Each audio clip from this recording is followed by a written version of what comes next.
नमस्कार, स्वागत है आपका जी बिजनेस में। मैं हूं दीपक डोभाल और आप देख रहे हैं आपकी खबर आपका फायदा। कामकाजी लोगों में तनाव को लेकर एडीपी रिसर्च इंस्टीट्यूट की एक रिपोर्ट आई है जो अक्सर आती है, पीपल एट वर्क इस रिपोर्ट का नाम है। रिपोर्ट के मुताबिक भारत में तनाव से 76% कर्मचारियों की कार्य क्षमता यानी कि प्रोडक्टिविटी पर बुरा असर पड़ता है। तकरीबन 47% लोगों का कहना है कि तनाव से उनका मेंटल हेल्थ का जो सिस्टम है वो प्रभावित हो रहा है।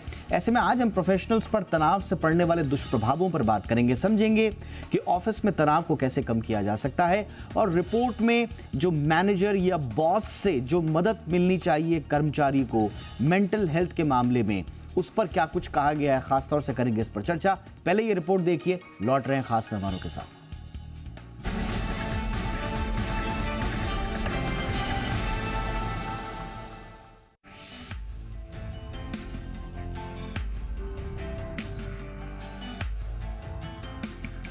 कामकाजी लोगों में तनाव उनकी कार्य क्षमता को बुरी तरह से प्रभावित कर रहा है।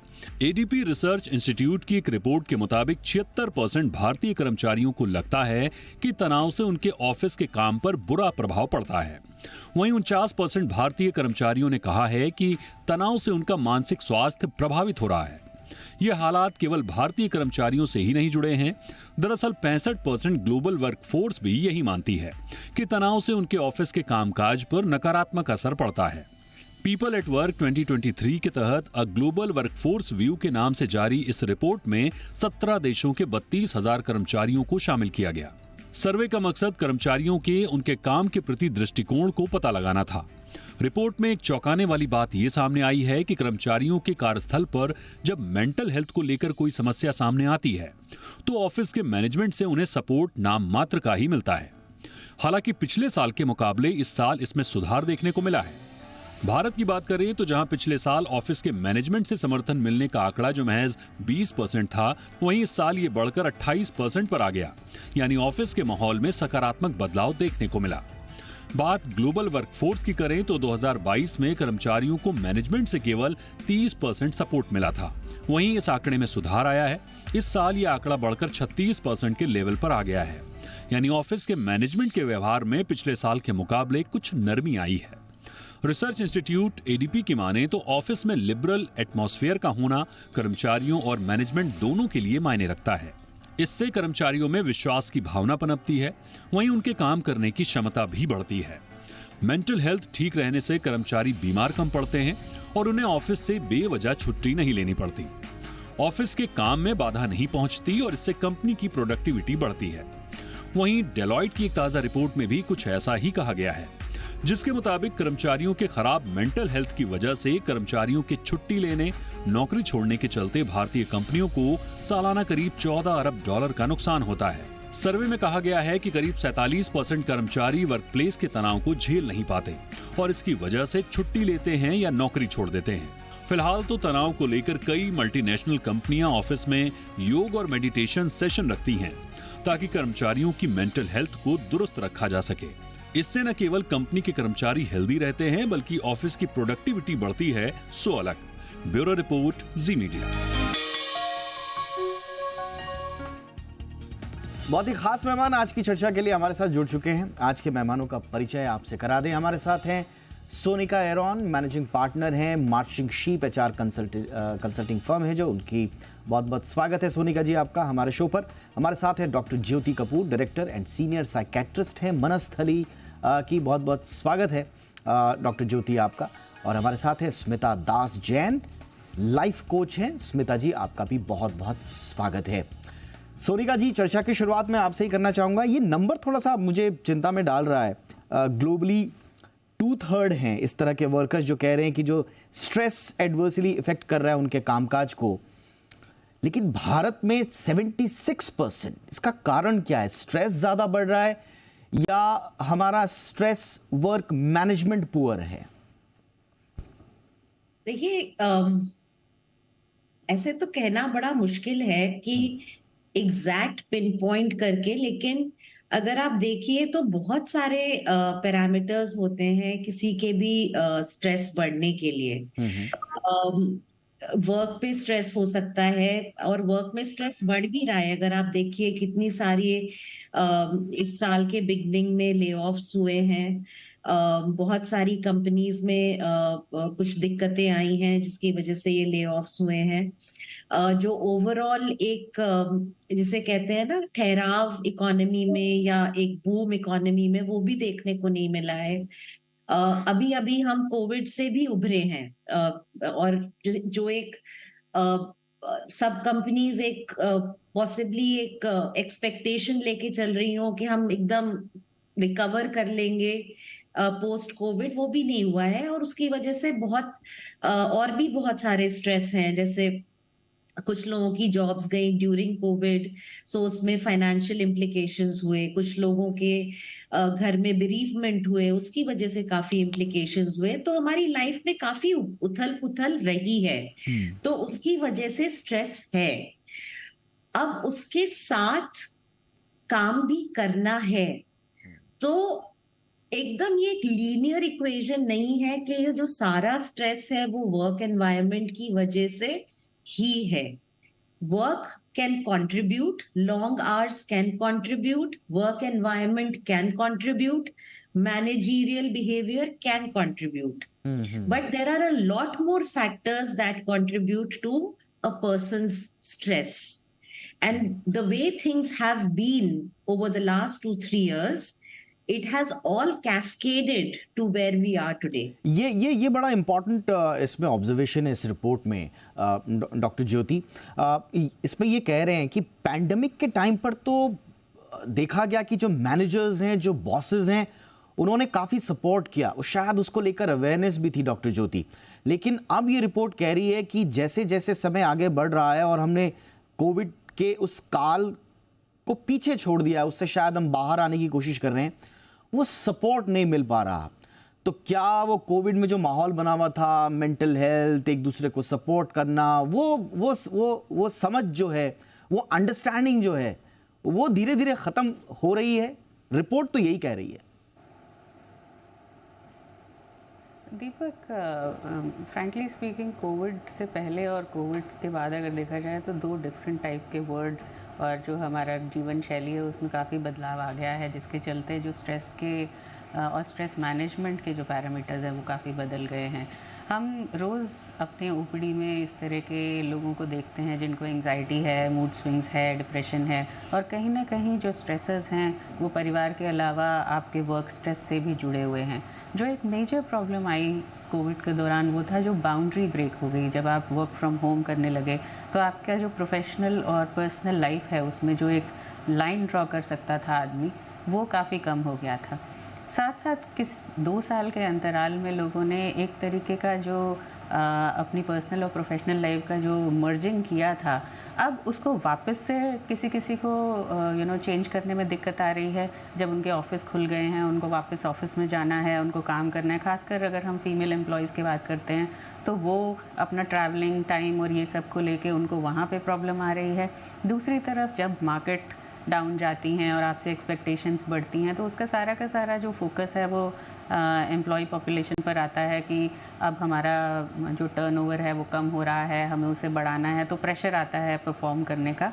वो वाली चीज़ें भी साथ साथ आ रही हैं। इंडिया में खासकर देखा गया है कि वर्क लाइफ बैलेंस बहुत लिमिटेड होता गया है। लोग रात को 10-10, 12 बजे तक कॉल्स ले रहे हैं। टाइम गैप होने की वजह से जो यूएस या यूरोपियन कंट्रीज़ के साथ काम करते हैं उनका जो लाइफस्टाइल है वो डिस्टर्ब हो रहा है, स्लीप वेक साइकिल डिस्टर्ब हो रहा है। तो इस सब के चलते डेफिनेटली वर्क स्ट्रेस बढ़ा है एक तरफ, और दूसरी तरफ जो एक्सेप्टेंस है कि जो साइकोलॉजिकल इश्यूज़ हैं उनको टैकल करना ज़रूरी है। वो किसी की पर्सनल वीकनेस ना समझ के उसको हमें एज अ ज़रूरत, एज एन इम्पॉर्टेंट फैक्टर देखना है। वो जो एक्सेप्टेंस है वो अभी तक नहीं आई है। इनफैक्ट एम्प्लॉयज़ डरते हैं जब हम उनको लिखते हैं ना कि लेट मी राइट कि आपको शिफ्ट वर्क अभी ना कराएं ताकि आपकी नींद प्रॉपर हो सके, तो कहते हैं नहीं डॉक्टर आप मत लिखिए, because it will give the message to my manager कि इसको कोई बीमारी है और ये ठीक नहीं है और प्रॉब्लम हो जाएगी। सो आई थिंक वो वाले कंपोनेंट हैं जो कि वर्क फोर्स को बहुत ट्रबल कर रहे हैं। एब्सोल्युटली, आपने सही बोला। ये बड़ा कामकाज के इकोसिस्टम में ये बड़ी गलत अवधारणा है कि आप अगर किसी को एंजाइटी है, किसी को कोई स्ट्रेस है, तो उसको आप एक ऐसी मेडिकल कंडीशन के रूप में पोर्ट्रे करें कि जिसमें व्यक्ति जो है वो आगे बढ़ने के लिए अनएलिजिबल मान लिया जाए, बड़े टास्क लेने के लिए, टीम को हैंडल करने के लिए अनएलिजिबल मान लिया जाए। एक तरह से ना समझ तो बड़ी है मेंटल हेल्थ को लेकर, लेकिन जो दोयम दर्जे का बर्ताव कर दिया जाता है, अगर किसी ने बोल दिया कि उनको मेंटल इश्यूज हैं, एक तरह से कॉर्नर करने की कोशिशें होती हैं, बहुत सारे रिपोर्ट्स में हम पढ़ते हैं, तो वो शायद हेल्प करने की जगह आपके साथ वो प्रॉब्लम को और बढ़ा रहा है, वो प्रॉब्लम को और गहरा कर रहा है। इसकी बानगी इस रिपोर्ट में भी है। और मैं स्मिता जी के पास आना चाहूँगा। स्मिता जी, भारत में ये रिपोर्ट कह रही है कि 71% एम्प्लॉई जो हैं अब वो ओपनली बात कर सकते हैं मेंटल हेल्थ के बारे में अपने वर्क प्लेस पर, लेकिन बात करने से काम नहीं चलेगा। इस दूसरा पक्ष ये है कि सिर्फ 6 in 10 यानी कि 56%, अगर आप इसका अनुपात को देखेंगे तो काफी कम है, तो सिर्फ 56% ही कह रहे हैं कि वो अपने मैनेजर्स से, अपने बॉस से बात करके एक मीनिंगफुल कॉन्वर्सेशन निकाल पाए। तो जानकारी, समस्या की जानकारी होना एक जगह, लेकिन उसके समाधान के लिए अगर आप बैठकर बात नहीं कर पा रहे तो फिर ऐसी जानकारी का मतलब नहीं। जी दीपक जी, हो क्या रहा है, पैंडेमिक के बाद mental health from the closet से निकल के अब वो बोर्ड रूम में आ गया है, तो इसकी अवेयरनेस हो गई है, तो लोग थोड़ा मेंशन कर रहे हैं, बट वो ओपन टॉक एक्चुअली वो मैनेजर से नहीं हो पा रही। 3 मेन रीजंस है। नंबर 1, जो आपका मैनेजर है वो भी ऑर्गेनाइजेशन के लिए एम्प्लॉय ही है, राइट? आपकी अपनी स्ट्रेस है, आपके मैनेजर पे और भी ज़्यादा स्ट्रेस है, एंड वो मैनेजर को भी ये लगता है अपनी अनरियलिस्टिक डेडलाइंस मुझे फुलफिल करनी है। अगर मैं सॉरी स्मिता, मैं आपको रोक रहा हूँ यहाँ पर, एक फैक्ट का करेक्शन मैं कर दूं। 71% ऐसे एम्प्लॉय हैं जो कह रहे हैं कि हम बात कर सकते हैं, लेकिन 56%, सिर्फ 56% को ही लग रहा है कि वो बात कर लेंगे और उनके बॉस के पास कोई नेसेसरी टूल है इंगेज करने के मेंटल हेल्थ कन्वर्सेशंस के। तो यानी कि 10 में से 6 लोग ये मान रहे हैं कि बात करने से कुछ नहीं होगा, उनके बॉस शायद इससे आगे समझ नहीं पाएंगे, सिर्फ बात ही करेंगे। तो ये थोड़ा सा फैक्ट करेक्ट करना था मैं। Please continue Smita ji. Exactly, thank you Deepak ji. हाँ, तो मैं ये कह रही थी वही कि ठीक है, उन्होंने तो अपने मैनेजर से बात कर ली, आगे उसका क्या, वही मैनेजर को भी हेजिटेशन है कि आगे वो कहाँ ले जाए, बिकॉज ऑर्गेनाइजेशंस में वो एनेबलिंग एनवायरनमेंट ही नहीं है। Okay, now second reason, specially in India, हमारे एजुकेशन सिस्टम से ही, एंड वही अब कॉर्पोरेट वर्ल्ड में भी परवेसिव है, हम बहुत एम्फेसिस हार्ड स्किल्स को देते हैं। सो आपको एनालिसिस आनी चाहिए, you should be excellent at your work, और आपको शॉर्टेस्ट पॉसिबल टाइम में जल्दी जल्दी डिलीवरी करना चाहिए। जो सॉफ्ट स्किल पे एम्फेसिस है, okay, that emotional bonding, that communication, that training for speaking to employees and taking their problems elsewhere, इसमें कोई अभी भी हम लोग एम्फेसिस नहीं दे रहे हैं। तो ठीक है, एज एन एम्प्लॉय मैंने मैनेजर को बोल दिया, बट मैनेजर को भी नॉलेज नहीं है मैं उसका करूं क्या, तो वो बात वहीं रुक जाती है, उसके बाद वो बढ़ती नहीं है। और थर्ड, एक toxic work environment. We are in a always all culture. हम अगर मैनेजर से पूछेंगे ठीक है ये डिलीवरेबल देना है, कब चाहिए आपको, हमेशा आंसर फटाफट आएगा, येस्टरडे और एसएप। ये जागन्स के बीच में प्रोडक्टिविटी के चक्रव्यूह में हम फंस गए हैं, बहुत सारा इसके लिए स्ट्रेस आ गया है। तो अपने आप अनरियलिस्टिक एक्सपेक्टेशंस, डेडलाइन है तो ठीक है, मैंने अपना प्रॉब्लम रखा कि बहुत सारा काम है, टाइम कम है, मैं स्ट्रेस में हूँ, लेकिन मैनेजर भी हेल्पलेस है क्योंकि वो कल्चर ही यही है। तो जब तक टॉक्सिसिटी रहेगी, ये आपने बहुत इंपॉर्टेंट बात बोली। और अगर आप मोटा मोटा देखें ना, तो अगर आपको, हमारे दर्शकों में से किसी को अगर बाहर के कंपनीज के साथ काम करने का मौका मिला होगा, तो एक बड़ा डिफरेंस, बड़ा फर्क नजर आता है। हमारे यहाँ खासतौर से मैनेजर से ही अपेक्षा की जाती कि वो मैच्योर रहें, वो मैस्कुलिनिटी रहें। इवन कि अगर वुमेन आपकी भी बॉस हैं तो वो भी कड़क होनी चाहिए, वो भी फायरिंग होनी चाहिए अपनी बातों में, अपने काम। वो वो जो लचीलापन होता है बातचीत में, जो हम देखते हैं कि विदेशों के बड़े बड़े जो मैनेजर्स होते हैं वो बड़े कूल से शांत स्वभाव के होते हैं, उनमें अंडरस्टैंडिंग होती है, उनके हाव भाव स्वभाव में वो एग्रेशन नजर नहीं आता, बिहेवियर में वो बात होती है। लेकिन हमारे यहाँ बॉस की छवि जैसी आती है तो सबसे पहले ये देखने को मिलता है। तो सही आपने कहा, एक माइंडसेट का इश्यू तो है, और यही सब धीरे धीरे एक टॉक्सिक वर्क कल्चर में तब्दील हो जाता है। एक छोटे से ब्रेक के लिए रुक रहे हैं, ब्रेक के उस पार समाधान पर बात करेंगे, क्योंकि 76% अगर हमारे कर्मचारी मेंटल स्ट्रेस से जूझ रहे हैं, और स्ट्रेस में आना कोई बड़ी बात नहीं है, इससे पार भी पाया जा सकता है, कोई इश्यू नहीं है, अच्छे तरीके से समझिए, पार पाना आसान है। लेकिन अगर स्थिति ये हो कि बाहर निकलने का स्ट्रेस से रास्ता ही ना हो, तो फिर सिचुएशन थोड़ा गंभीर हो जाती है। समाधान की तरफ एक छोटे से ब्रेक के बाद।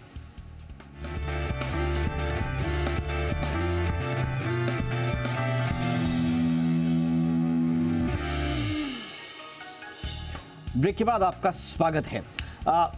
सोनिका, आपके पास मैं आना चाहूंगा, थोड़ा सा इस समय क्या स्थिति है कॉर्पोरेट में, एम्प्लॉय बॉस या एम्प्लॉय मैनेजर जो रिलेशनशिप है, वो रिलेशनशिप की जो दूसरी परतें हैं, एक तो प्रोफेशनल रिलेशनशिप है जो टारगेट बेस्ड है, जिस पर कंपनियां सबसे ज़्यादा फोकस करती हैं, क्योंकि कंपनियां तो साफ साफ कहती हैं कि हमने कोई धर्मशाला नहीं खोल रखी है, हम कंपनी चला रहे हैं और प्रॉफिट चाहिए, हमारा प्रॉफिट सबका प्रॉफिट, सब आगे बढ़ो।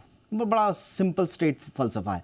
लेकिन अब पूरी दुनिया में जो रिलेशनशिप है उसकी दूसरी परतों पे भी बातचीत हो रही है, उसमें एक दूसरे की बातों को समझना, एक इमोशनल कनेक्ट की भी बात हो रही है। तो क्या इंडिया में वो कल्चर अभी डेवलप हो पा रहा है कि हम प्रॉफिट बेस्ड रिलेशनशिप से थोड़ा सा रिलेशनशिप बेस्ड रिलेशनशिप की तरफ जा रहे हैं? देखिए, ये दोनों चीजें ना म्यूचुअली एक्सक्लूसिव नहीं है। ये एक जर्नी है जहां पे ये एक अंडरस्टैंडिंग बिल्ड हो रही है कि अगर आज की वर्कफोर्स से हमको हाई प्रोडक्टिव टीम्स बनानी है, इमोशनली रेजिलिएंट टीम्स बनानी है, साइकोलॉजिकली सेफ टीम्स बनानी है, तो हमारी जो मैनेजरियल कैपेबिलिटीज है वो भी अब इवॉल्व करेंगी। आपने अभी थोड़ी देर पहले सवाल बोला या आप किसी से बोल रहे थे कि एक छवि आती है मैनेजर की जो एकदम कड़क दिखता है या दिखती है, उनका बिहेवियर भी वैसे होता है, वो एकदम वो कोई भी वल्नरेबिलिटी नहीं दिखा सकते। लेकिन आज की डेट में जब हम मैं जैसे अपनी एचआर कंसल्टिंग में या अपने क्लाइंट से बात करती हूँ, जब हम मैनेजरियल कैपेबिलिटी की बात करते हैं, तो हम बात करते हैं एक ऐसे मैनेजर की जो अपने टीम का एलाय बने, उनके सक्सेस जर्नी में उनका पार्टनर बने, उनको समझे, उनके करियर एस्पिरेशंस को समझे, उनके लर्निंग और डेवलपमेंट स्टाइल को समझे और उनको उस तरह का एक्सपोजर दे सके। तो आजकल इस चीज का अवेयरनेस बढ़ रही है। क्या हर कंपनी इस तरह से मैनेजर्स को डेवलप कर पा रही है? अब आपने ये भी बोला कि देखिए, एंड ऑफ द डे कोई धर्मशाला नहीं चल रही है, प्रॉफिटेबिलिटी भी ड्राइव करनी है, बजटरी कंस्ट्रेंट्स भी हैं, तो डेवलपमेंट के लिए बजट्स भी चाहिए होते हैं। तो जितने ज्यादा मैनेजर्स होंगे उतने ज्यादा टाइम लगेगा इस कैपेबिलिटी को बिल्ड करने में। तो ये एक जर्नी है और इस जर्नी पे बहुत सारी कंपनीज काम कर रही हैं और कुछ लोग नेचुरल लीडर्स भी होते हैं, जो एम्पैथेटिक लीडर्स होते हैं, जो बिना किसी डेवलपमेंटल इनिशिएटिव के ऐसी टीम्स जहां पे इमोशनल रेजिलियंस है, साइकोलॉजिकल सेफ्टी है, वो ऐसे टीम्स नर्चर कर लेते हैं।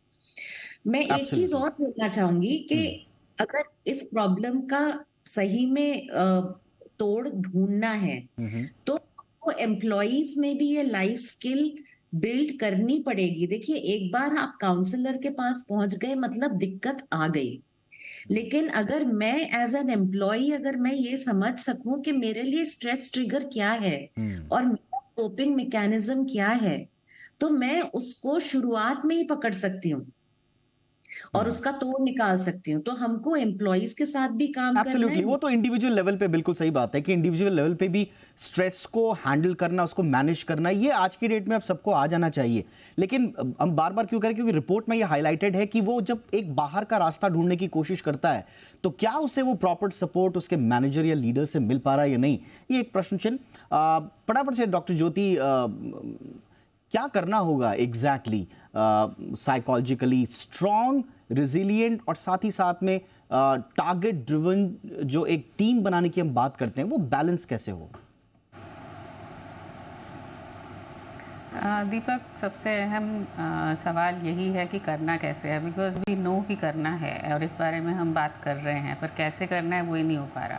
सो लाइक वी वर लिसनिंग कि अगर हम मैनेजर्स या एम्प्लॉयज़ की बात करें तो हम सोचते हैं कि उनके स्किल्स डेवलप करने हैं, बट द थिंग इज़ कि स्किल्स डेवलप करने के लिए कौन सी जगह है, कहाँ पे वो स्किल्स डेवलप हो रहे हैं? स्कूल्स में हो रहे हैं, कॉलेजेस में हो रहे हैं, क्या ट्रेनिंग्स के दौरान हो रहे हैं? Because once you reached a certain stage, आपके जो पैटर्न्स हैं वो बड़े सेट हो जाते हैं। जो रोल मॉडलिंग की हम बात करते हैं, जो इमेजेस की हम अपने मन में बात करते हैं, वो बड़े फिक्स हो जाते हैं, तो उससे चेंज करना बड़ा डिफ़िकल्ट हो जाता है। तो पहली बात तो ये है कि ये अंडरस्टैंड करना कि हमें इस पैटर्न को बदलना है, because now it has come to a level where it is harming you. Often people come and say कि वो स्ट्रेस्ड आउट हैं, उनके पास कोई और चारा ही नहीं है, उनको करना ही पड़ेगा वीकेंड पे काम, और हम कहते हैं कि नेगोशिएट कीजिए तो वो डरते हैं। And I was hearing it somewhere in one of the TED talks, I said कि we teach people to negotiate for salary, we don't teach them to negotiate for time, because what is most important to you. अगर आपके पास समय नहीं है अपने लिए, तो आप तनाव को सहने की क्षमता को बढ़ाएंगे कब? आप वो स्किल लाएंगे कब? तो आपको अपने लिए समय चाहिए। ये आपने बहुत इंपॉर्टेंट बात बोली कि हम टाइम के लिए नेगोशिएट नहीं कर रहे हैं, और इसी से मेरे पास क्योंकि वक्त की कमी में फटाफट से चल रहा हूं स्मिता जी के पास। स्मिता जी, एक इश्यू ये भी है कि जाएं तो अगर हम जा रहे हैं बॉस के पास या मैनेजर के पास, बॉस और मैनेजर की भी तो अपनी इमोशनल प्रॉब्लम्स हैं, मेंटल प्रॉब्लम्स हैं।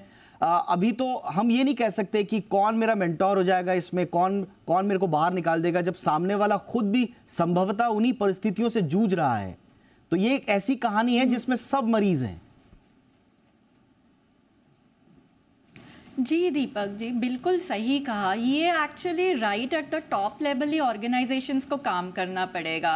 ये सीईओज, ऑल सीएक्सओज, बोर्ड लेवल में बेसिकली पूरा healthy work life balance encourage करना होगा। And it's not rocket science, simple steps like something like 7 बजे के बाद कोई किसी को कॉल नहीं करेगा, no compulsion to answer emails, and something like no meeting Fridays after the second half. ये बहुत छोटी छोटी चीजें हैं, लेकिन अगर ये पूरे ऑर्गेनाइजेशन में इंस्टीट्यूशनलाइज किया जाए तो ये जो टाइम प्रेशर हमारे ऊपर है आज, ये कम हो जाएगा। और एम्प्लॉइज को लगेगा, चाहे वो जूनियर लेवल हो, मिडिल लेवल हो या टॉप लेवल हो। मैं तो एज अ कोच काफी सीईओज को भी कोच कर रही हूँ, वहां पर भी टाइम प्रेशर है, वहां पर ज्यादा स्ट्रेस रहता है। तो जब तक इनेबलिंग एनवायरनमेंट नहीं होगा तब तक ये चेंज नहीं आएगा। ये आपने सही बोला, क्योंकि टॉप लेवल एब्सोल्युटली पूरा इंस्टीट्यूशनाइज करना पड़ेगा। अगर टॉप लेवल पे ही ये भावना आ गई कि एज एन इंडिविजुअल हमें भी प्रॉब्लम है और हमें भी मदद की जरूरत है, तो एक मदद का पूरा अगर एनवायरनमेंट बन जाए टॉप टू बॉटम तक,